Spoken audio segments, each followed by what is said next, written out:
Hari ini, saya dan kawan-kawan saya akan menceritakan tentang Kesultanan Melayu Melaka. Kesultanan Melayu Melaka telah diasas oleh pahlawan Melayu yang bernama Parameswara, juga dikenali sebagai Sultan Iskandar Shah pada abad ke-15.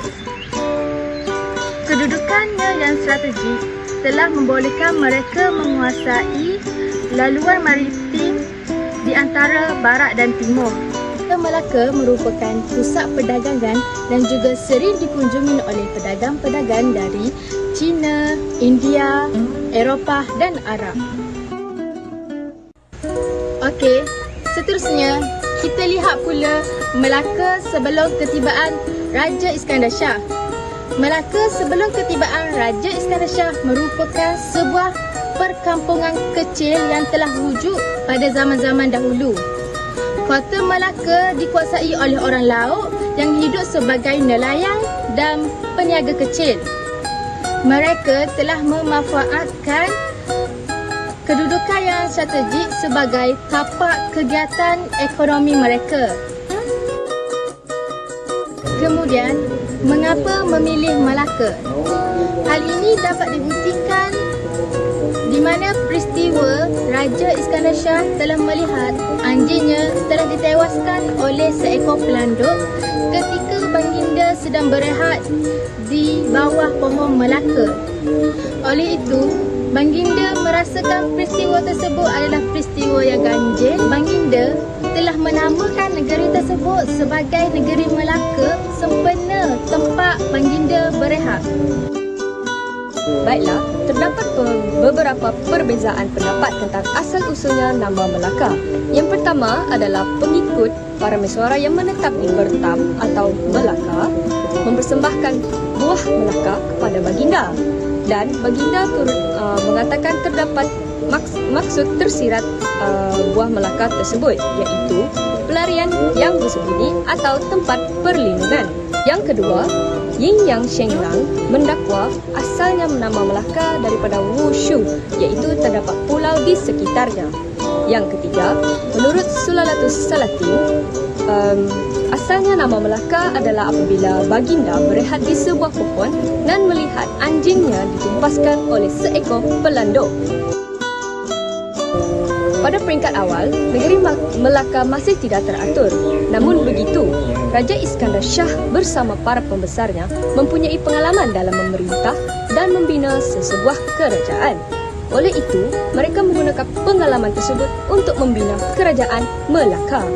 Dan daripada situ, kerajaan Melaka telah menjadi ancaman dan juga menjadi tarikan oleh kuasa luar seperti Siam yang ingin menakluki Melaka pada ketika itu.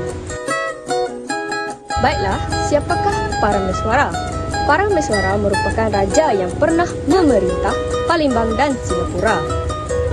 Parameswara adalah berketurunan Diraja Sriwijaya dan juga beragama Hindu. Baginda telah memeluk Islam apabila kedatangan Laksmana Changho semasa kegemilangannya Empayar Melaka.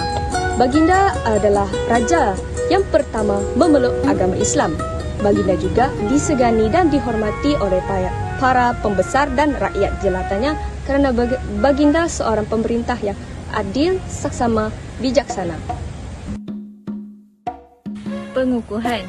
Langkah pertama yang dilakukan oleh Raja Iskandar Shah ialah menyelaraskan memperkemaskan sistem kerajaan dan pentadbirannya. Mengikut tahun Peres, ia dimulakan dengan melantik pengikut-pengikutnya yang setia menjadi pegawai-pegawai dan para bangsawan yang mana jumlahnya tidak melebihi 18 orang. Seterusnya ialah penerimaan agama Islam. Setelah agama Islam datang, Raja Melaka iaitu Mahkota Iskandar Shah dan pembesar-pembesar memeluk agama Islam. Maka penyelarasan dan penyesuaian dilakukan sekali lagi. Kenyataan dalam Silalatul Salatin berkenaan dengan langkah yang perlu dilakukan oleh Mahkota Iskandar Shah iaitu Sultan seelok-eloknya sahaja memeluk agama Islam dan meninggalkan anutan lamanya iaitu Hindu-Buddha. Wujudnya agama Islam berlakulah pengukuhan kedudukan kerajaan baru iaitu daripada pelbagai sudut iaitu mengatur tahta kerajaan dengan menyelaras serta mengemas bumi, memperbaharui tentang kedudukan dan kuasa raja, pembesar dan rakyat. Ada istiadat, protokol diraja, hak dan keistimewaan tiap-tiap kelas masyarakat. Ianya bertujuan untuk melicinkan pentadbiran dan perjalanan kerajaan, keharmonian dan kesejahteraan masyarakat. Kedatangan dan penerimaan agama Islam telah menguntungkan Melaka di mana menjadi faktor penyumbang dalam usaha para pemimpin Melaka mengukuhkan kedudukan negeri melalui perluasan perdagangan dan juga hubungan antarabangsa. Raja Iskandar Shah mempunyai sikap liberal terhadap pedagang Islam dengan mengalu-alukan mereka datang berdagang ke Melaka di samping membenarkan beribadat dan juga membina tempat beribadat yang diperlukan. Malah, Melaka bukan sahaja terus berkembang menjadi pusat perdagangan pedagang Islam tetapi pusat pendakwahan dan perkembangan agama Islam. Melaka telah berhadapan dengan masalah dengan hubungan luar terutamanya Siam. Siam telah mendakwa Melaka sebagai tanah jajahannya dan berhasrat untuk menjadikan dakwaan itu sebagai kenyataan. Raja Iskandar Shah ataupun para meswara telah dipaksa untuk membayar ufti tahunan kepada Raja Siam sebanyak 60 aunce emas. Sekiranya Raja Iskandar Shah ataupun para meswara gagal membayar ufti tersebut, maka Melaka akan diserang. Hal ini telah mendatangkan masalah kepada Melaka untuk memajukan negara mereka sendiri kerana sering diancam oleh Siam. Pada zaman pemerintahan Sultan Mustafa Shah, Siam telah menyerang Melaka melalui Pahang menggunakan jalan darat. Namun setiap serangan itu berjaya dipatahkan oleh Tun Perak kerana kebijaksanaannya. Melaka tidak berupaya untuk mengingkari hasrat Siam kerana ia akan membantutkan usaha Melaka untuk memajukan dan memperluaskan perdagangannya. China began forming relations with Malacca in October of the first year of Yongle, when the then Emperor Zhu Di sent Yin Qing on the mission to Malacca in order to receive some key personnel of Malacca activity corrupted with the Ming dynasty and came to Nanjing in 4th, 9th, 11th and 15th years of Yongle.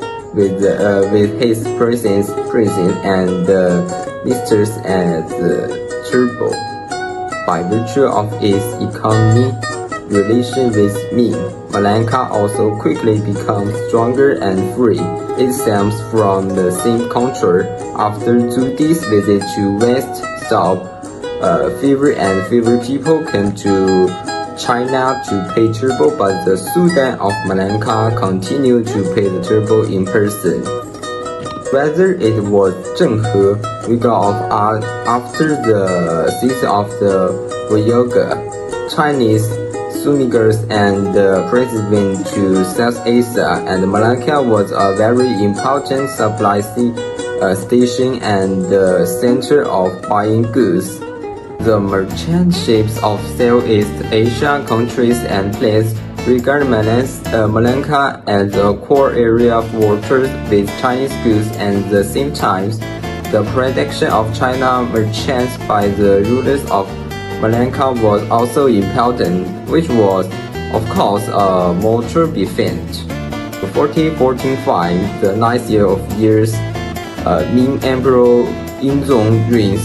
Malacca forced kings Zulfar Shah of official made Islam the state religion and adopted of title Sultan.